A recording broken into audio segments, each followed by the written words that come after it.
Bienvenue dans notre émission La puissance de la grâce. Le titre de la méditation est L'exercice indispensable à la croissance. Veillez, demeurez ferme dans la foi. Soyez des hommes, fortifiez-vous. 1 Corinthiens 16, verset 13. Un idéal élevé s'offre à la jeunesse. Celle-ci est invitée par Dieu à un service efficace. Des jeunes gens sincères, désireux de s'instruire à l'école du Christ, pourront accomplir une œuvre importante au service du Maître, si seulement ils veulent prêter attention à l'ordre du capitaine qui retentit jusqu'à nous à travers les siècles.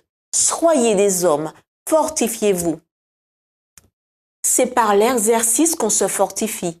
Tous ceux qui mettent au service de Dieu les facultés qu'il leur a données voient celles-ci se développer.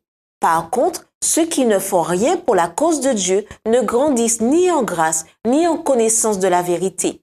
Un homme qui resterait couché et refuserait de se servir de ses membres se verrait bientôt incapable de les utiliser. De même, le chrétien qui refuse d'exercer les facultés que Dieu lui a données, non seulement ne se développe pas, mais perd la force qu'il avait et devient un infirme spirituel.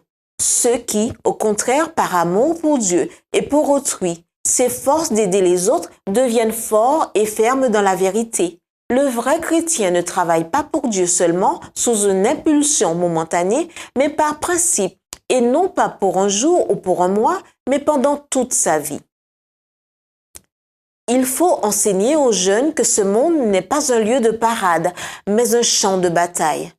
Tous sont appelés à affronter les difficultés comme de bons soldats. Qu'ils sachent que la véritable épreuve du caractère se trouve dans l'acceptation des responsabilités, de la place difficile, du travail qui doit être fait, même si cela n'apporte aucune récompense. Aussi chacun pouvait apprécier à leur juste valeur les facultés qu'il a reçues de Dieu. Par le Christ, elles peuvent toutes être valorisées et amenées sous son autorité.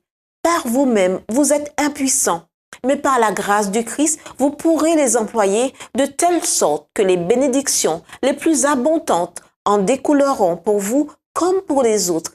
Saisissez le Christ, vous accomplirez avec persévérance les œuvres qu'il a préparées pour vous et vous recevrez une récompense éternelle. C'était notre émission La puissance de la grâce.